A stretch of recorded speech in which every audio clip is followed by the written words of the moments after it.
दोस्तों नमस्कार। ये है मार्गदर्शन फॉर सिविल सर्विसेज। मैं अनुराग चौधरी। दोस्तों आज की वीडियो में प्रस्तुत है मध्यकालीन भारत के इतिहास से संबंधित महत्वपूर्ण प्रश्नों का भाग 9। इसमें आज हम मुगल काल के अंतर्गत जहांगीर, शाहजहां और औरंगजेब से संबंधित महत्वपूर्ण प्रश्नों को सॉल्व करेंगे। दोस्तों ये वीडियो विभिन्न प्रतियोगी परीक्षाओं जैसे TGT, PGT, government inter college प्रवक्ता, गवर्नमेंट डिग्री कॉलेज, उच्चतर शिक्षा असिस्टेंट प्रोफेसर, केवीएस और नेट जेआरएफ इतिहास विषय के लिए बहुत ही उपयोगी है। तो आइए शुरू करते हैं आज का वीडियो। मध्यकालीन भारत के इतिहास से संबंधित महत्वपूर्ण प्रश्नों का 9वां भाग। दोस्तों जहांगीर से संबंधित जो महत्वपूर्ण प्रश्न हैं उनको हम सॉल्व कर रहे हैं। पहला प्रश्न है आज के वीडियो का कि 1620 में जहांगीर ने किसके नेतृत्व में कांगड़ा के विरुद्ध अभियान भेजा था? तो सही उत्तर है दोस्तों राजा विक्रमाजीत। दोस्तों उत्तर पूर्व पंजाब में कांगड़ा की सुंदर घाटी है और कांगड़ा का किला एक पहाड़ी पर बना दृढ़ किला था। अकबर के समय में पंजाब के सूबेदार हसन कुली खान ने इसे जीतने का प्रयास किया था, लेकिन वह असफल हुआ था। सन 1620 में शाहजादा खुर्रम के नेतृत्व में राजा विक्रमाजीत ने इस किले का घेरा डाला और लगभग 4 माह के घेरे के पश्चात इस पर अधिकार कर लिया। तो याद रखिएगा 1620 ईस्वी में जहांगीर ने राजा विक्रमाजीत के नेतृत्व में कांगड़ा के विरुद्ध अभियान किया था। अगला प्रश्न है निम्नलिखित में से किसने अफीम खाकर आत्महत्या की थी? ऑप्शन है आपके मल्लिका ए जहां, नूरुन्निसा बेगम, शाह बेगम या फिर जगत गोसाई। तो सही उत्तर है दोस्तों ऑप्शन सी, शाह बेगम ने अफीम खाकर आत्महत्या की थी। दोस्तों मानबाई, जिसको कि शाह बेगम कहा जाता था, ये भगवान दास की पुत्री और मान सिंह की बहन थी। इसका विवाह जहांगीर से हुआ था और शाह बेगम ने अफीम खाकर आत्महत्या कर ली थी। इसका मकबरा इलाहाबाद प्रयागराज के खुशरो बाग में स्थित है। अगला प्रश्न है दोस्तों कादरी सिलसिला के सूफी संत लाहौर के मियाँ पीर किसके राज्यकाल से संबंधित थे? तो सही उत्तर है कादरी सिलसिला के सूफी संत लाहौर के मियाँ पीर सूफी संत जो थे ये जहांगीर के शासनकाल से संबंधित रहे। मियाँ पीर जो है 1550 से 1635 ईस्वी अकबर और जहांगीर के राज्यकाल से संबंधित थे और सिख गुरु अर्जुन देव इनके मित्र थे। 5वें गुरु अर्जुन देव जी ने मियाँ पीर से 1588 ईस्वी में गुरुद्वारे की नींव रखवाई थी। तो एक प्रश्न जान लीजिए कि सिखों के 5वें गुरु अर्जुन देव ने मियाँ पीर से, जो कि लाहौर के थे, 1588 ईस्वी में उनसे गुरुद्वारे की नींव रखवाई थी। अगला प्रश्न है निम्नलिखित में से किसने अबुल फजल की हत्या की थी? आपको बताना है। तो सही उत्तर है बीर सिंह देव बुंदेला। दोस्तों ओरछा के राजा बीर सिंह देव बुंदेला ने सलीम यानी जहांगीर के आदेश पर अबुल फजल की हत्या कर दी थी और अकबर इस हत्या के कारण जहांगीर और बीर सिंह बुंदेला से नाराज था। अगला प्रश्न है सम्राट जहांगीर के दरबार में सर टॉमस रो कितने वर्ष तक रहा था? ऑप्शन है 1, 2, 3 या 4। तो सही उत्तर है सर टॉमस रो जहांगीर के दरबार में 3 वर्ष तक रहा था। और दोस्तों सर टॉमस रो 1615 से 1619 ईस्वी ये ब्रिटेन के राजा जेम्स प्रथम के दूत के रूप में सितंबर 1615 में सूरत पहुंचा था और 1616 में वह अजमेर में जहांगीर से मिला और इसके दरबार में उपस्थित हुआ। 1619 ईस्वी तक दरबार में वो रहा था। तो कुल मिलाकर टॉमस रो जहांगीर के दरबार में 3 साल रहा था। अगला प्रश्न है कि सर टॉमस रो दूत के रूप में किसके न्यायालय यानी किसके दरबार आया था? तो सही उत्तर है दोस्तों जहांगीर के दरबार में सर टॉमस रो जेम्स प्रथम के दूत के रूप में आया था। अगला प्रश्न है सर टॉमस रो को दूत के रूप में भेजा गया था, तो ये था जहांगीर के दरबार में। दोस्तों जहांगीर के दरबार में सर टॉमस रो को दूत के रूप में भेजा गया था। यही प्रश्न देखिए कई बार पूछा गया है। देखिए टीजीटी परीक्षा 2005, पीजीटी परीक्षा 2013 और यहाँ पर देखिए टीजीटी परीक्षा 2001 में भी पूछा गया है। इसके अलावा पीजीटी परीक्षा 2011 में भी टॉमस रो से संबंधित प्रश्न है। अगला प्रश्न है मदिरा और अन्य मादक द्रव्यों के प्रयोग पर निषेध लगाने वाले मुगल सम्राट का नाम क्या था? तो सही उत्तर है दोस्तों जहांगीर। 3 नवंबर 1605 को आगरा में जहांगीर का राज्याभिषेक हुआ और गद्दी पर बैठते ही इसने 12 अध्यादेश जारी किए थे। जो पूरे साम्राज्य में लागू हुए और जहांगीर ने मदिरा और अन्य मादक द्रव्यों के प्रयोग पर निषेध लगा दिया था। अगला प्रश्न है दोस्तों, निम्नलिखित बादशाहों में से किसने अपने सिंहासनारोहण के पश्चात 12 प्रसिद्ध अध्यादेश जारी किए? तो ये था जहांगीर। अगला प्रश्न है, जहांगीर काल में तमगा और मीर बहरी से क्या आशय था? तो सही उत्तर है दोस्तों, जहांगीर काल में तमगा और मीर बहरी ये नदी मार्ग की चुंगी होते थे। तो याद रखिएगा, नदी मार्ग की चुंगी को या कर को जहांगीर काल में तमगा और मीर बहरी कहा जाता था। अगला प्रश्न है दोस्तों, जहांगीर के दरबार में निम्नलिखित चित्रकारों में से कौन प्राकृतिक विषयों के चित्रण के लिए प्रसिद्ध था? आपको बताना है। तो सही उत्तर है उस्ताद मंसूर। दोस्तों, जहांगीर का जो काल है या शासनकाल मुगल चित्रकला का स्वर्ण युग कहा जाता है और इसके काल में प्रकृति चित्रण मुगल चित्रकला की प्रमुख विशेषता बन गई। उस्ताद मंसूर को प्रकृति चित्रण में महारत हासिल था। पुष्प, पशुओं और पक्षियों की चित्रकारी में मंसूर श्रेष्ठ था और उसके चित्रों में लाल फूलों की बहार का चित्र सर्वोत्तम माना जाता है। दोस्तों, कुछ तथ्य हैं जो आपको बता दें कि जहांगीर ने मंसूर, जो कि प्रसिद्ध चित्रकार था, उसको नादिर अल अस्र की उपाधि दी थी। अबुल हसन ने सम्राट के सिंहासनारोहण का चित्रण किया था, जो तुजुके जहांगीरी का मुख्य पृष्ठ पर लगा है, और जहांगीर ने अबुल हसन को नादिर उज्जमा की उपाधि दी थी। तो याद रखिएगा, अबुल हसन ने जहांगीर के सिंहासनारोहण का चित्र बनाया और जहांगीर ने उसको नादिर उज्जमा की उपाधि दी थी। अगला प्रश्न देखिए, कई बार परीक्षाओं में पूछा गया है कि प्रसिद्ध चित्रकार मंसूर किस शासक का दरबारी था? आपको बताना है। तो आप जानते हैं, मंसूर जहांगीर का दरबारी था। नादिर उल अस्र, दोस्तों ये प्रश्न बहुत ही महत्वपूर्ण है। नादिर उल अस्र की उपाधि किस चित्रकार को दी गई थी? तो उस्ताद मंसूर को। अगला प्रश्न है दोस्तों, मनसबदारी व्यवस्था में किसने 2 अस्पा सिंह अस्पा का पद सृजित किया था? तो सही उत्तर है जहांगीर ने। दोस्तों, 2 अस्पा और सिंह अस्पा ये प्रथा जहांगीर ने चलाई थी और इसके अंतर्गत बिना जात पद बढ़ाए ही मनसबदारों को अधिक सेना रखनी पड़ती थी। 2 अस्पा क्या था? तो इसमें मनसबदारों को अपने सवार पद के दुगने घोड़े रखने पड़ते थे और सिंह अस्पा इसमें मनसबदारों को अपने सवार पद के 3 गुने घोड़े रखने होते थे। अगला प्रश्न है दोस्तों, वह मुगल बादशाह कौन था जिसने अपने महल के बाहर घंटियों से युक्त इंसाफ की जंजीर लगा रखी थी? तो सही उत्तर है इंसाफ की जंजीर जहांगीर ने लगवाई थी और अपनी न्यायप्रियता दर्शाने के लिए उसने महल के बाहर सोने की एक जंजीर की व्यवस्था की थी जिसमें एक घंटी बंधी थी। और वाकयात ए जहांगीरी नामक ग्रंथ से ज्ञात होता है कि जहांगीर ने आगरा किला से यमुना नदी के किनारे तक 30 गज लंबी एक सोने की जंजीर जिसमें 60 घंटियां लटकी हुई थी टंगवाई थी, इसको न्याय की जंजीर कहा जाता था। अगला प्रश्न है दोस्तों, किस मुगल बादशाह को अपने शासनकाल में खुसरो, खुर्रम और महावत खां के विद्रोहों का सामना करना पड़ा था? तो सही उत्तर है ये बादशाह था जहांगीर। दोस्तों, जहांगीर के सबसे बड़े पुत्र खुसरो ने जहांगीर के गद्दी पर बैठने के शीघ्र बाद विद्रोह किया था और 1606 में पराजित हुआ।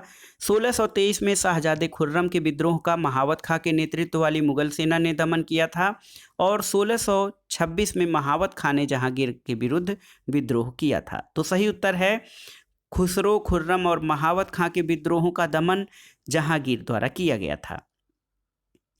अगला प्रश्न है दोस्तों, किसने सफलतापूर्वक विद्रोह करके जहांगीर को अपने सैनिक कैंप में बंदी बना लिया था? तो सही उत्तर है महावत खां। दोस्तों, 1626 में महावत खां ने विद्रोह किया और उसने बादशाह जहांगीर को व्यक्तिगत रूप से बंदी बनाकर नूर जहां के प्रभाव को समाप्त करने का प्रयत्न किया। महावत खां सिंहासन के प्रति वफादार था और योग्य सेनापति था, लेकिन वह उन व्यक्तियों में से था जो जहांगीर पर नूरजहां के बढ़ते हुए प्रभाव से खुश नहीं थे। नूरजहां इस बात को जानती थी। इस कारण जिस महावत खां ने अपनी योग्यता से नूरजहां से पहले के समय में निरंतर पदोन्नति पाई थी, नूरजहां के समय में कोई पद वृद्धि न पा सका, बल्कि उसे अफगानिस्तान की सीमाओं पर नियुक्त कर दिया गया था। अगला प्रश्न है दोस्तों, जहांगीर के निम्नलिखित पुत्रों में से नूरजहां ने अपनी शक्ति के प्रारंभिक दिनों में किसे संरक्षण दिया था? तो सही उत्तर है खुर्रम को। दोस्तों जहांगीर से विवाह के बाद नूरजहां ने नूरजहां गुट का निर्माण किया था और इस गुट के प्रमुख सदस्य एतमादुद्दौला या मिर्जा गियास बेग जो कि नूरजहां के पिता थे, अस्मत बेगम नूरजहां की माता थी और आसफ खां नूरजहां का भाई था। इसके अलावा शाहजादा खुर्रम जो बाद में शाहजहां हुआ, इसलिए स्पष्ट है कि नूरजहां ने अपनी शक्ति के प्रारंभिक दिनों में खुर्रम को संरक्षण दिया था। अगला प्रश्न है दोस्तों, देखिए बहुत ही महत्वपूर्ण प्रश्न है कि मंसूर और माधव किसके दरबार में मुख्य चित्रकार थे? तो सही उत्तर है जहांगीर। दोस्तों मंसूर और माधव जहांगीर के दरबार में मुख्य चित्रकार थे और जहांगीर के शासनकाल को मुगल चित्रकला का स्वर्ण युग कहा जाता है और इस समय चित्रकला अपने शिखर पर पहुंच गई थी। दोस्तों देखिए बहुत ही महत्वपूर्ण, मंसूर और माधव जहांगीर के जो है दरबार के प्रमुख चित्रकार थे। अगला प्रश्न है, प्रसिद्ध चित्रकार मंसूर किस शासक का दरबारी था? तो आप जानते हैं जहांगीर का। और मुगल सम्राटों में चित्रकला का पारखी कौन था? तो ये था जहांगीर। अगला प्रश्न है, कौन सम्राट चित्रकला का मर्मज्ञ था? तो ये था दोस्तों जहांगीर। और अगला प्रश्न है, तुझके जहांगीरी किसने लिखी थी? तो सही उत्तर है दोस्तों तुझके जहांगीरी का लेखक जहांगीर है। वो एक उच्च कोटि का विद्वान और लेखक था। उसने फारसी भाषा में अपनी आत्मकथा तुझके जहांगीरी की रचना की थी। इसमें जहांगीर ने अपने शासनकाल के 17 वर्ष तक की घटनाओं को स्वयं लिखा है और अस्वस्थता के कारण लेखन मौतमद खां ने किया था और 17वें से 19वें वर्ष तक अंतिम वर्ष का लेखक जो है मोहम्मद हादी ने पूरा किया था। अगला प्रश्न है, कौन सा हिंदू चित्रकार था जो जहांगीर द्वारा ईरान के शाह अब्बास प्रथम का छायाचित्र बनाने के लिए भेजा गया था? तो सही उत्तर है दोस्तों बिशन दास। बिशन दास को जहांगीर द्वारा ईरान के शाह अब्बास प्रथम का छायाचित्र बनाने के लिए भेजा गया था और जहांगीर ने बिशन दास के संबंध में अपनी आत्मकथा में लिखा है कि मेरे भाई शाह अब्बास की उसने ऐसी सच्ची सवीह लगाई कि मैंने जब उसे शाह के नौकरों को दिखाया तो वे मान गए। मैंने बिशन दास को एक हाथी और बहुत कुछ पुरस्कार दिया। अगला प्रश्न है दोस्तों, किसके शासनकाल में पोर्ट्रेट चित्रकला का अधिक विकास हुआ था? तो सही उत्तर है जहांगीर के शासनकाल में रूप चित्र या सवीह को महत्व मिलना प्रारंभ हुआ था, लेकिन जहांगीर के शासनकाल में पोर्ट्रेट चित्रकला सर्वाधिक विकसित हुई थी। अगला प्रश्न है दोस्तों, नूरजहां किसकी पुत्री थी? आपको बताना है। तो सही उत्तर है मिर्जा गियास बेग। नूरजहां के पिता का नाम मिर्जा गियास बेग और माता का नाम अस्मत बेगम था। तो याद रखिएगा नूरजहां मिर्जा गियास बेग की पुत्री थी। अगला प्रश्न है दोस्तों, देखिए नूरजहां का वास्तविक नाम क्या था? तो सही उत्तर है नूरजहां का वास्तविक नाम मेहरुन्निसा था दोस्तों और मेहरुन्निसा का जन्म कंधार में हुआ था। अगला प्रश्न है, वह मुगल बेगम जिसका नाम फरमानों और सिक्कों पर उल्लिखित मिलता है? तो वो है नूरजहां। दोस्तों जहांगीर ने मेहरुन्निसा से 1611 में विवाह किया। उसे नूरमहल और नूरजहां की उपाधि प्रदान की गई। वह जहांगीर के साथ झरोखा दर्शन में जाने लगी। सिक्कों पर उसका नाम अंकित होने लगा और बादशाह के आदेश पत्रों पर बादशाह के हस्ताक्षर के अतिरिक्त बेगम नूरजहां का नाम भी लिखा जाने लगा। अगला प्रश्न है दोस्तों, मुगल राजवंश की किस प्रसिद्ध महिला को गुलाब के फूलों से इत्र निकालने की विधि की खोज करने का श्रेय दिया जाता है? तो सही उत्तर है अस्मत बेगम। अस्मत बेगम जो कि नूरजहां की माँ थी, उनको गुलाब से इत्र निकालने की विधि खोजने का श्रेय दिया जाता है। अगला प्रश्न है दोस्तों, किसके शासनकाल में मेवाड़ राज्य जो कि राजपूत राज्य था, इसने मुगलों की संप्रभुता स्वीकार कर लिया था? तो सही उत्तर है जहांगीर के शासनकाल में। दोस्तों 1615 में राणा अमर सिंह और मुगल बादशाह जहांगीर के मध्य चित्तौड़गढ़ की संधि हुई थी और इसमें राणा ने मुगल बादशाह की अधीनता स्वीकार की और बादशाह जहांगीर ने राणा को चित्तौड़ दुर्ग की किलाबंदी न करने की शर्त के साथ समस्त भूभाग वापस कर दिए जो अकबर के समय मुगल आधिपत्य में था। अगला प्रश्न है, मेवाड़ राज्य जो बाबर के समय से ही मुगल साम्राज्य को चुनौती दे रहा था, किसके समय में पराजित किया गया? तो सही उत्तर है जहांगीर के समय में। अगला प्रश्न है, जहांगीर के शासनकाल में कौन से नवीन प्रांत का गठन किया गया? ऑप्शन है उड़ीसा, कश्मीर, सिंध या बीजापुर। तो सही उत्तर है उड़ीसा। दोस्तों, जहांगीर के शासनकाल में उड़ीसा का गठन सन 1607 ईस्वी में किया गया था। 1620 में कांगड़ा को विजित करके लाहौर सूबे में मिला लिया गया। कश्मीर शाहजहां के शासनकाल में, जबकि बीजापुर और गोलकुंडा जो हैं ये औरंगजेब के शासनकाल में नवीन प्रांत का गठन किया गया। अगला प्रश्न देखते हैं, सिखों के गुरु अर्जुन देव को जहांगीर ने 1606 ईस्वी में किसके कहने पर मृत्युदंड दिया था? तो सही उत्तर है चंदू शाह। दोस्तों, मुगल बादशाह जहांगीर के शहजादे खुसरो ने 1606 में विद्रोह किया था। वह भागकर पंजाब गया, जहां गुरु अर्जुन देव ने उसे आशीर्वाद दिया और संभवतः कुछ आर्थिक सहायता भी दी। जहांगीर इस घटना से गुरु से अप्रसन्न हो गया। उसने गुरु पर 2 लाख रुपए का जुर्माना किया, जिसे देने से इनकार करने पर गुरु को बंदी बना लिया गया और बंदी गृह में कठोर यातनाएं देकर उन्हें मार दिया गया। दोस्तों, गुरु अर्जुन देव सिखों के 5वें गुरु थे और सिख कथानकों के अनुसार चंद शाह के कहने पर अर्जुन देव को मृत्युदंड दिया गया था। अगला प्रश्न है, निम्नलिखित में से किस इतिहासकार ने नूरजहां के जुंटा वाले सिद्धांत की आलोचना की है? ऑप्शन है बेनी प्रसाद, नूरुल हसन, KN चौधरी या ईश्वरी प्रसाद। तो सही उत्तर है दोस्तों नूरुल हसन। प्रोफेसर नूरुल हसन के अनुसार 1611 से 1620 में नूरजहां गुट या नूरजहां जुंटा जैसा कोई गुट नहीं था। वस्तुतः नूरजहां की राजनीति में हस्तक्षेप जहांगीर के गिरते हुए स्वास्थ्य के कारण उसके पिता एतमादुद्दौला की मृत्यु के पश्चात आरंभ हुआ था। अगला प्रश्न है, जहांगीर ने किस गुरु को खुसरो की सहायता करने के लिए जो है दोस्तों आरोप में मृत्युदंड दिया था? आपको बताना है। तो सही उत्तर है गुरु अर्जुन देव को। दोस्तों, जहांगीर ने गुरु अर्जुन देव जो कि सिखों के 5वें गुरु थे, इनको खुसरो की सहायता करने के आरोप में मृत्युदंड दिया था। अगला प्रश्न है, किस गुरु ने जहांगीर के पुत्र राजकुमार खुसरो को संरक्षण दिया? तो ये गुरु अर्जुन देव थे। अगला प्रश्न है दोस्तों, शाहजादा खुसरो को कहाँ दफनाया गया?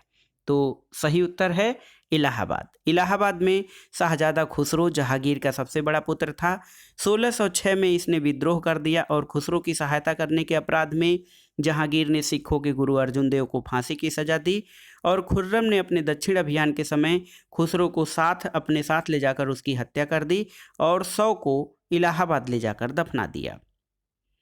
अगला प्रश्न है दोस्तों, देखिए किस व्यक्ति का मकबरा भारत के बाहर स्थित है? ऑप्शन है हुमायूं, जहांदार शाह, जहांगीर या फिर औरंगजेब। तो सही उत्तर है दोस्तों जहांगीर। 1627 ईस्वी में बादशाह जहांगीर की मृत्यु हुई और उसे लाहौर के निकट शहादरा नामक स्थान पर रावी नदी के किनारे दफनाया गया। हुमायूं का मकबरा दिल्ली में है और औरंगजेब की मृत्यु दक्षिण के अहमदनगर में 1707 में हुई थी और उसके शव को दौलताबाद में फकीर बुरहानुद्दीन की कब्र के अहाते में दफनाया गया था। दोस्तों, अब आइए जानते हैं शाहजहां के बारे में महत्वपूर्ण प्रश्नों को। प्रश्न है कि शाहजहां ने किस संगीतज्ञ को गुड़ समुद्र की पदवी प्रदान की थी? ऑप्शन है पंडित जगन्नाथ, सुखसेन, सूरसेन या फिर लाल खां। तो सही उत्तर है शाहजहां ने लाल खां यानी बिलास खां के दामाद को गुड़ समुद्र की उपाधि प्रदान की थी। अगला प्रश्न है दोस्तों, वह कौन सा मुगल शासक था जिसने अकाल के समय सभी प्रकार की सुविधा की व्यवस्था की थी? तो ये मुगल शासक था दोस्तों, देखिए शाहजहां। शाहजहां मुगल शासक शाहजहां, उसके शासनकाल में दक्कन और गुजरात में 1630 से 32 के मध्य भीषण अकाल पड़ा था। इस अकाल में लाखों लोगों की मृत्यु हो गई और अकाल से पीड़ित लोगों को सहायता प्रदान करने के लिए शाहजहां ने कई प्रकार की सुविधाएं दी और अकाल के समय लोगों को सभी प्रकार की सुविधाएं प्रदान करने वाला शाहजहां पहला मुगल शासक था। अगला प्रश्न है, शाहजहां ने किस संगीतज्ञ को गुड़ समुद्र की पदवी दी थी? तो आप जानते हैं लाल खां को। लाल खां दोस्तों ये बिलास खां के दामाद थे। अगला प्रश्न है, खाने जहां लोदी का विद्रोह किस मुगल शासक के समय में हुआ था? तो उत्तर है शाहजहां के शासनकाल में खाने जहां लोदी का विद्रोह हुआ था। दोस्तों खाने जहां एक अफगान था जिसने मुगलों से स्वाभाविक घृणा थी, लेकिन जहांगीर के शासनकाल में वह राज्य का एक शक्तिशाली अमीर बन गया था।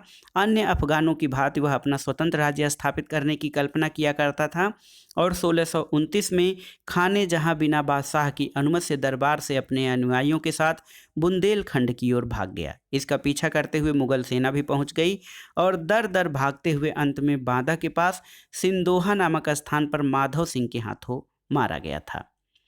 अगला प्रश्न है, किस मुगल बादशाह ने निष्फल मध्य एशियाई नीति पर खजाने का एक बड़ा भाग व्यय किया था? तो उत्तर है दोस्तों शाहजहां ने। शाहजहां की निष्फल मध्य एशियाई नीति के कारण खजाने का एक बड़ा भाग व्यय किया। दोस्तों शाहजहां ने मध्य एशिया यानी बल्ख और बदख्शां की अव्यवस्था का लाभ उठाने की कोशिश की, लेकिन यह अभियान असफल रहा और लगभग 40 करोड़ रुपए की हानि हुई थी। दोस्तों जहांगीर के समय में 1622 में कांधार मुगलों के अधिकार से निकल गया था। 1639 में शाहजहां ने कूटनीतिक प्रयास से पुनः मुगलों के अधीन हुआ ये, और 1648-49 में कंधार का किला पुनः मुगलों से छिन गया और कभी मुगलों के अधिकार में नहीं आ सका। अगला प्रश्न है, किसके शासनकाल को स्थापत्य का स्वर्णकाल कहा जाता है? तो सही उत्तर है शाहजहां। दोस्तों शाहजहां का जो शासनकाल है उसको मुगल स्थापत्य का स्वर्णकाल कहा जाता है। दोस्तों शाहजहां को स्थापत्य कला से विशेष प्रेम था और इसका काल मुगल स्थापत्य का स्वर्ण काल माना जाता है। इसने दिल्ली और आगरा में अनेक महत्वपूर्ण इमारतों का निर्माण करवाया जो मुगल स्थापत्य कला के वैभव का प्रतीक है। इसने दिल्ली में लाल किले का निर्माण करवाया जिसमें दीवाने आम, दीवाने खास, रंग महल, शीश महल जैसी महत्वपूर्ण इमारतें हैं। दोस्तों इसके अलावा आप जान लीजिए कि शाहजहां ने ताजमहल का निर्माण 1632 में प्रारंभ करवाया और ये लगभग 22 साल तक बनता रहा और 1654 में बनकर तैयार हुआ। आगरा की मोती मस्जिद 1654 ईस्वी में बनकर तैयार हुई और शाहजहां ने 1638 में अपनी राजधानी आगरा से दिल्ली परिवर्तित कर लिया था। अगला प्रश्न है दोस्तों, किसके शासनकाल में प्रसिद्ध मयूर सिंहासन निर्मित हुआ था? तो ये शाहजहां का शासनकाल था। दोस्तों मयूर सिंहासन को तख्ते ताउस या मयूर सिंहासन कहा जाता है और ये सिंहासन शाहजहां के बैठने का राज सिंहासन था। उसे नाचते हुए मोर की आकृति का बनाया गया था और अरबी भाषा में मोर को ताउस कहते हैं, इसलिए इसे तख्ते ताउस यानी मयूर सिंहासन कहा जाता है। ऐसा अद्भुत तख्त न तो शाहजहां से पहले और न बाद में किसी महाराजा या बादशाह ने बनवाया। दोस्तों मयूर सिंहासन जो था, टर्वेनियर के अनुसार मुगल सम्राट शाहजहां ने कोहिनूर को अपने प्रसिद्ध मयूर सिंहासन तख्ते ताउस में जड़वाया था और मयूर सिंहासन 3.5 गज लंबा, 2 गज चौड़ा और 5 गज ऊंचा था। पूरा सिंहासन ठोस सोने से बना बताया जाता है और उसमें बहुमूल्य रत्न जड़े हुए थे। अगला प्रश्न है, दिल्ली के लाल किला का निर्माण किसने करवाया? तो आप जानते हैं शाहजहां ने। दोस्तों अकबर के फतेहपुर सीकरी महल की भांति शाहजहां ने दिल्ली में अपने जो है नाम पर शाहजहानाबाद नामक नगर की व्यवस्था या स्थापना 1648 में की। वहां पर अनेक सुंदर भवनों का निर्माण कराया और दोस्तों लाल किला जो है ये लाल बलुआ पत्थर से बनवाया गया चतुर्भुज आकार का किला है और इसको लाल किला कहा जाता है। इसका निर्माण 1648 में पूरा हुआ। इस किले के पश्चिम द्वार का नाम लाहौरी दरवाज़ा और दक्षिणी द्वार का नाम दिल्ली दरवाज़ा है। अगला प्रश्न है, कौन पानीपत के किसी युद्ध से संबद्ध नहीं है? 1526, 1556, 1542 या फिर 1761? तो सही उत्तर है दोस्तों 1642। पानीपत का प्रथम युद्ध आप जानते हैं 1526 में इब्राहिम लोदी और बाबर के बीच हुआ था। द्वितीय युद्ध 1556 में हेमू और अकबर के बीच हुआ था और तीसरा युद्ध अहमद शाह अब्दाली और मराठों के बीच 1761 में हुआ था। अगला प्रश्न है, निम्नलिखित विदेशी यात्रियों में से कौन मुगल साम्राज्य में नहीं आया था? आपको बताना है। ऑप्शन है वर्नियर, ट्रेवर्नियर, सर टॉमस रो या डोमिंगो पायस। तो सही उत्तर है दोस्तों डोमिंगो पायस। देखिए वर्नियर शाहजहां के शासनकाल में, ट्रेवर्नियर शाहजहां के शासनकाल में और सर थॉमस रो जहांगीर के शासनकाल में आया था। दोस्तों डोमिंगो पायस विजयनगर के शासक कृष्णदेव राय के समय में भारत की यात्रा किया था। अगला प्रश्न देखते हैं, निम्नलिखित में से किस मुगल बादशाह ने सिजदा रिवाज को समाप्त कर दिया था? तो सही उत्तर है मुगल बादशाह शाहजहां ने बलबन के द्वारा प्रारंभ ईरानी दरबारी रिवाज सिजदा को समाप्त कर दिया था। अगला प्रश्न है, किसके विरुद्ध शाहजहां ने करतारपुर का युद्ध लड़ा था? तो सही उत्तर है गुरु हरगोविंद सिंह। दोस्तों, शाहजहां के शासनकाल के दौरान सिखों और मुगलों का संबंध फिर से कट हुआ। शाहजहां असहिष्णु था, उसने लाहौर के सिख बावड़ी को नष्ट करा दिया और मुगलों और सिखों के बीच अमृतसर, करतारपुर कई जगह युद्ध हुआ और शाहजहां ने स्वयं गुरु के विरुद्ध इन युद्धों के लिए लाहौर से सेना भेजी थी। अगला प्रश्न अब आइए देखते हैं औरंगजेब से संबंधित प्रश्न है कि निम्नलिखित मुगल शासकों में से कौन वीणा बजाने का शौकीन था?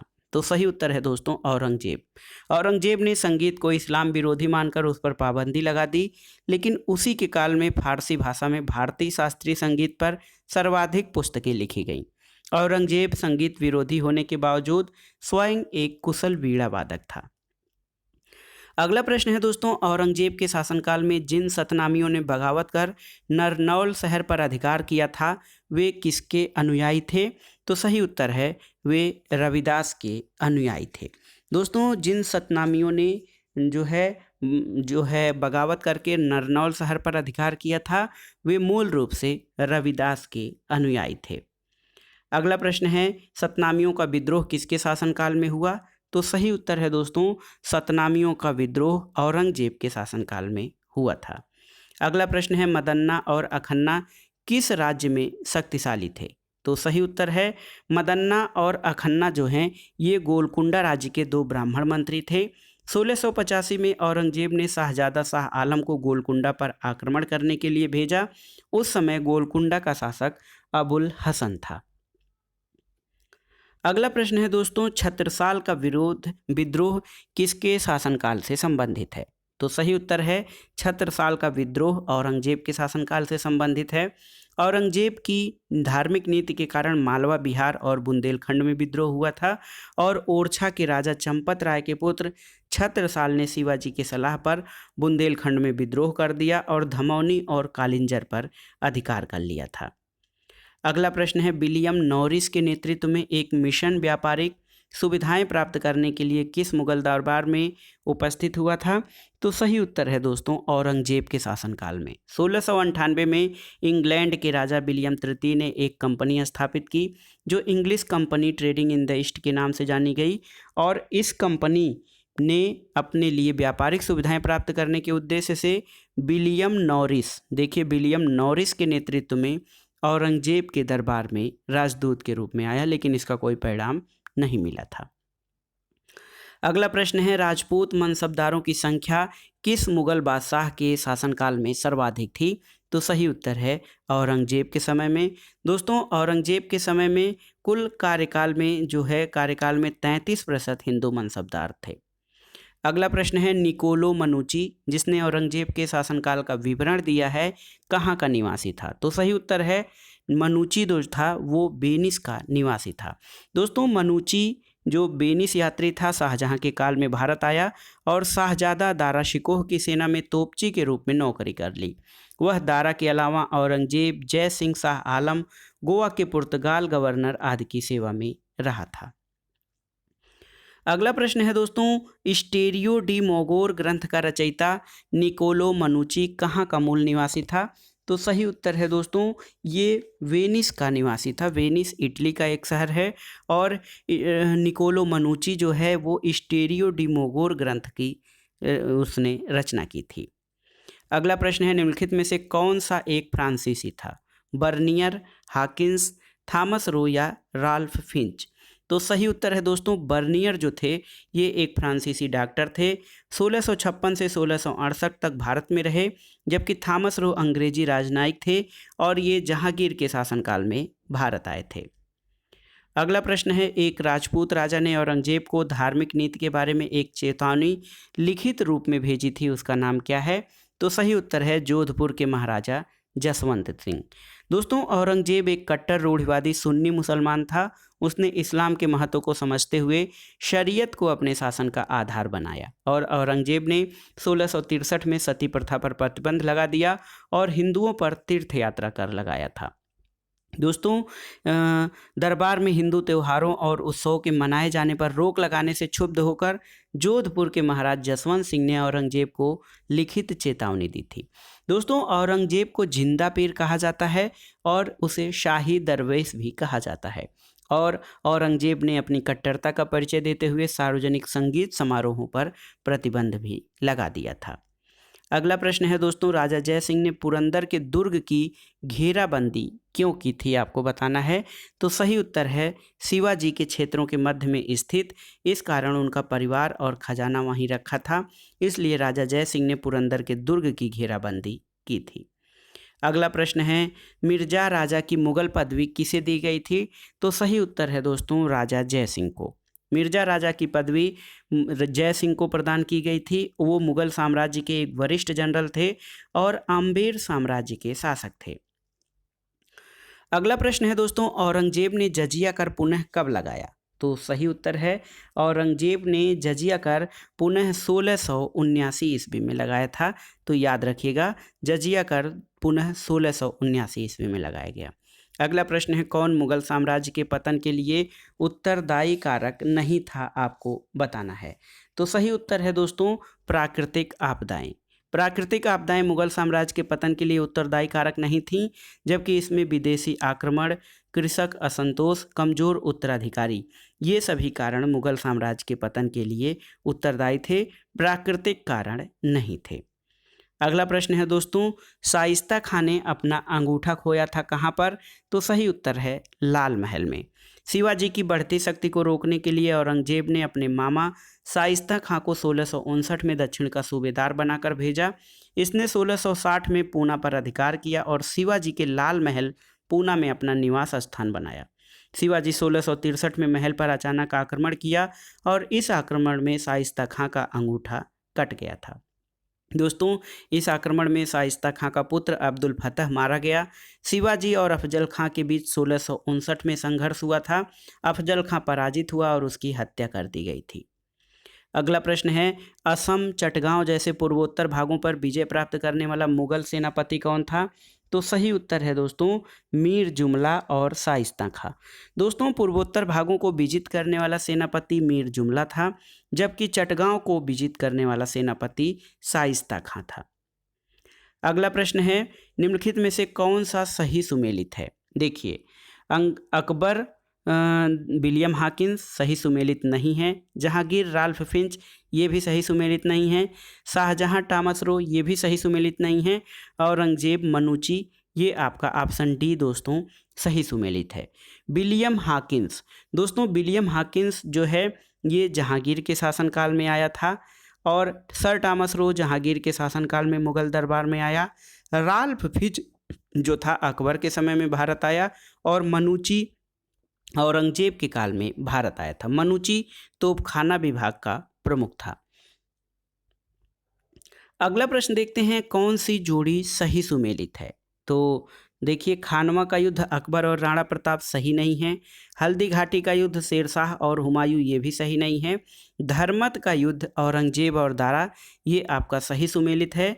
सामूगढ़ का युद्ध औरंगजेब और शुजा ये सही सुमेलित नहीं है। दोस्तों खानवा का युद्ध बाबर और राणा सांगा के बीच, हल्दी घाटी का युद्ध अकबर और महाराणा प्रताप के बीच और धर्मत का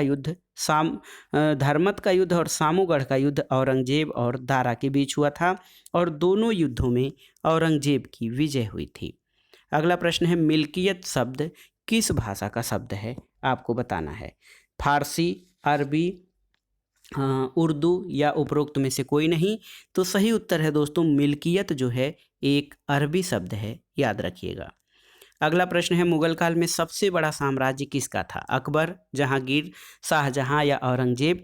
तो सही उत्तर है मुगल काल में सबसे बड़ा साम्राज्य औरंगजेब का था। बीजापुर और गोलकुंडा की विजय के बाद मुगल काल में सबसे बड़ा साम्राज्य औरंगजेब का था और इसके समय में मुगल साम्राज्य के सूबों की कुल संख्या 20 थी। दोस्तों अगला प्रश्न देखते हैं, निम्नलिखित में से किसका जन्म राजपूत मां के गर्भ से नहीं हुआ था। ऑप्शन देखिए, खुसरो, जहांगीर, औरंगजेब और शाहजहां। तो सही उत्तर है औरंगजेब का जन्म। दोस्तों, औरंगजेब का जन्म मुमताज महल के गर्भ से दोहद यानी उज्जैन में हुआ था। मुमताज महल का मूल नाम अर्जुमंद बानो बेगम था, जो आसफ खां की पुत्री थी। दोस्तों, जहांगीर का जन्म मरियम उजमानी, जो कि आमेर के राजा भारमल की पुत्री हरखाबाई या जोधाबाई थी, उससे हुआ था। शाहजहां का जन्म लाहौर में राजपूत राजकुमारी उदय सिंह की पुत्री जगत गोसाई के गर्भ से हुआ था। और खुसरो का जन्म मान सिंह की बहन मानबाई से हुआ था। अगला प्रश्न है, मुस्लिम औरंगजेब को जिंदा पीर या आलमगीर के नाम से पुकारते थे, इसका कारण क्या था। तो सही उत्तर है दोस्तों, इसका कारण था औरंगजेब का सात्विक जीवन। अगला प्रश्न है, औरंगजेब ने 1663 ईस्वी में सती प्रथा पर पूर्ण प्रतिबंध लगा दिया था और इसके पूर्व किस मुगल शासक ने सती प्रथा को बंद करने का प्रयास किया था। तो ये था अकबर। दोस्तों, औरंगजेब ने 1663 में सती प्रथा पर पूरी तरह से प्रतिबंध लगाया, लेकिन इसके पहले अकबर ने भी सती प्रथा पर रोक लगाने का प्रयास किया था। अकबर ने दोस्तों बाल विवाह को रोकने के लिए और लड़कों और लड़कियों के विवाह की न्यूनतम आयु निर्धारित करने का प्रयास किया था। अकबर ने विधवा विवाह को प्रोत्साहित किया और 1563 में उसने तीर्थ यात्रा कर और 1564 में जजिया कर को समाप्त किया था। अगला प्रश्न है दोस्तों, किस मुगल सम्राट का राज्याभिषेक 2 बार किया गया था, आपको बताना है। हुमायूं, जहांगीर, शाहजहां या औरंगजेब। तो सही उत्तर है दोस्तों, आपको बताना है कि किसका जो है दोस्तों राज्याभिषेक 2 बार किया गया था। तो औरंगजेब का राज्याभिषेक 2 बार हुआ था। उसका पहला राज्याभिषेक दिल्ली में 31 जुलाई 1658 को और दूसरा राज्याभिषेक खजवा और देवराई के युद्ध में सफल होने के बाद दिल्ली में ही 15 जून 1659 को हुआ था। अगला प्रश्न है, जय सिंह को राणा की उपाधि किस मुगल सम्राट ने दी थी।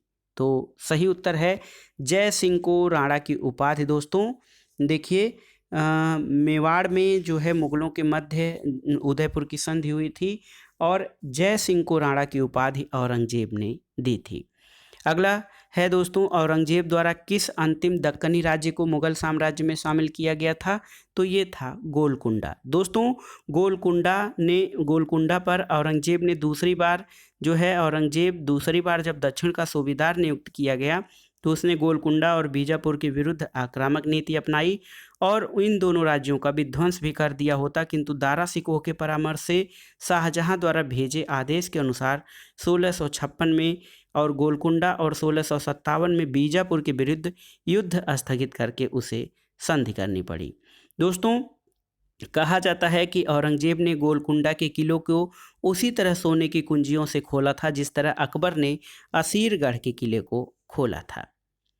अगला प्रश्न है, निम्नलिखित में से किसने स्वतंत्र गोलकुंडा राज्य की मुगल साम्राज्य में शामिल किया था। तो सही उत्तर है, औरंगजेब ने स्वतंत्र गोलकुंडा राज्य को मुगल साम्राज्य में शामिल किया था। अगला प्रश्न देखते हैं दोस्तों, दारा सिकोह को मुलहिद किसने कहा। तो सही उत्तर है, दारा सिकोह को मुलहिद औरंगजेब सहित उसके अन्य भाइयों शाह सुजा और मुराद औरंगजेब के राजदरबार के इतिहासकारों ने कहा था। तो इसमें सही उत्तर यहाँ पे स्टार लगा देते हैं दोस्तों। दारा सिकोह को मुलहिद जो है उसको औरंगजेब उसके अन्य भाइयों शाह सुजा और मुराद द्वारा कहा गया था। अगला प्रश्न है दोस्तों, औरंगजेब के समय किस जाट नेता ने भरतपुर की स्थापना की थी। तो सही उत्तर है चूड़ामन। दोस्तों, 1688 में राजा राम की मृत्यु के बाद उसके भतीजे चूड़ामन ने जाट नेतृत्व की बागडोर संभाली और औरंगजेब की मृत्यु तक विद्रोह करता रहा और अंत में उसने मथुरा के निकट भरतपुर नामक एक स्वतंत्र राज्य की स्थापना की थी। अगला प्रश्न है, संत समर्थ रामदास को किसके शासनकाल से संबंधित किया जाता है। तो सही उत्तर है, ये औरंगजेब का शासनकाल था। दोस्तों, समर्थ रामदास महाराष्ट्र के महान संत थे। इनका जन्म 1608 ईस्वी में और मृत्यु 1681 में हुई थी। ये मुगल शासक औरंगजेब के समकालीन थे और गुरु रामदास सिख संप्रदाय के चौथे गुरु थे जो अकबर के समकालीन थे। तो ये रामदास समर्थ गुरु रामदास और गुरु रामदास में अंतर है। अगला प्रश्न है दोस्तों, दक्षिण के नासूर ने किसको बर्बाद कर दिया था। ये प्रश्न है कि दक्षिण के नासूर ने किसको बर्बाद किया, तो सही उत्तर है औरंगजेब को। दोस्तों, औरंगजेब के शासनकाल में उसकी दक्षिण की नीति बहुत ही महत्वपूर्ण है। 1681 में शाहजहां अकबर के नेतृत्व को दबाने के लिए वह दक्षिण पहुंचा, जो उसके लिए कब्रिस्तान बन गया। अपने शासन के 50 वर्षों में अंतिम 26 वर्ष उसने दक्षिण में व्यतीत किया। और एक इतिहासकार के शब्दों में, जिस प्रकार स्पेन के फोड़े ने नेपोलियन को बर्बाद कर दिया था, उसी प्रकार दक्षिण के नासूर ने औरंगजेब को बर्बाद कर दिया। अगला प्रश्न देखते हैं, औरंगजेब के किस पुत्र ने विद्रोह करके राजपूतों के विरुद्ध अपने पिता की स्थिति कमजोर कर दी थी, आपको बताना है। तो सही उत्तर है दोस्तों अकबर। औरंगजेब का पुत्र जो मोहम्मद अकबर था, 1681 में विद्रोह करके राजपूतों के विरुद्ध अपने पिता की स्थिति को कमजोर कर दिया था। अकबर राजपूतों के विरुद्ध लड़े जाने वाले युद्धों से निराश हो गया था और उसे अपने पिता की धर्मांधता की नीति की सफलता में विश्वास नहीं था। अगला प्रश्न है दोस्तों, किस स्मारक को दक्कन का ताजमहल कहा जाता है। तो सही उत्तर है बीबी का मकबरा। दोस्तों, औरंगजेब ने औरंगाबाद में अपनी प्रिय पत्नी राबिया उद दौरानी के मकबरे का निर्माण 1678 में कराया। इसे बीबी का मकबरा भी कहा जाता है और इसकी स्थापत्य कला शैली ताजमहल पर आधारित थी। इसे द्वितीय ताजमहल या दक्कन का ताजमहल भी कहा जाता है।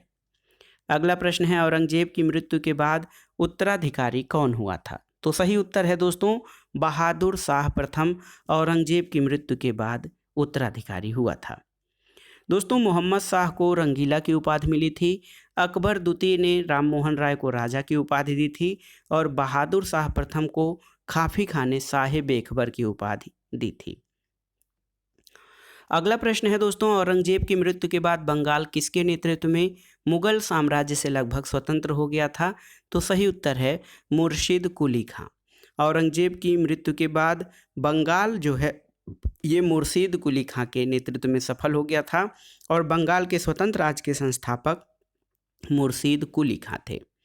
अगला प्रश्न है दोस्तों, नादिर शाह द्वारा बंदी बनाया गया मुगल बादशाह कौन था। तो सही उत्तर है मोहम्मद शाह। करनाल का युद्ध 13 फरवरी 1739 को नादिर शाह और मोहम्मद शाह के बीच हुआ और इस युद्ध में खान दौरा लड़ते हुए मारा गया, जबकि सआदत खां बंदी बना लिया गया। निजामुल मुल्क की मध्यस्थता के कारण मोहम्मद शाह और नादिर शाह के बीच समझौता हुआ और सआदत खान ने नादिर शाह को धन का लालच देकर दिल्ली पर आक्रमण करने को कहा। नादिर शाह का अधिकार दिल्ली पर हो गया। 20 मार्च 1739 को मुगल साम्राज्य समाप्त हो गया और फारसी राज्य आरंभ हो गया था और मुगल बादशाह मोहम्मद शाह को बंदी बना लिया गया था। दोस्तों, नादिर शाह दिल्ली में 57 दिन तक रहा और वापस जाते समय अपार धन के साथ तख्ते ताउस और कोहिनूर हीरा भी ले गया था। अगला प्रश्न है, 1719 में फर्रुखसियर के पदच्युत के बाद निम्नलिखित में से किस दरबारी गुट ने सैयद भाइयों की शक्ति को समाप्त कर दिया था। तो सही उत्तर है दोस्तों तुरानी। देखिए, 1719 में फर्रुखसियर को पद से हटाने के बाद तुरानी गुट ने निजामुल मुल्क के नेतृत्व में अमीन खां और हैदर बेग ने सैयद बंधुओं की हत्या कर दी और इनकी शक्ति को समाप्त कर दिया था। सैयद बंधुओं को किंग मेकर भी कहा जाता था। अगला प्रश्न है दोस्तों, देखिए कि निम्नलिखित घटनाओं को कालानुक्रम अनुसार व्यवस्थित कीजिए। खुर्रम का विद्रोह, चौसा युद्ध, धर्मत का युद्ध और खुसरो का विद्रोह। तो दोस्तों, चौसा का युद्ध जून 1539 में हुआ था। याद रखिए, 1539 में चौसा का युद्ध हुआ था दोस्तों। इसमें हुमायूं को शेरशाह से पराजित होना पड़ा था। इसके अलावा दोस्तों देखिए, जहांगीर के सबसे बड़े पुत्र खुसरो ने जहांगीर के गद्दी पर बैठने के बाद विद्रोह किया। तो जहांगीर का विद्रोह जो था ये 1606 में हुआ था और 1623 में शाहजादा खुर्रम का विद्रोह महावत खां के नेतृत्व वाली मुगल सेना ने दमन किया था और अप्रैल 1658 में मध्य प्रदेश में उज्जैन के निकट धर्मत नामक स्थान पर औरंगजेब और दारा सिकोह के बीच युद्ध हुआ था।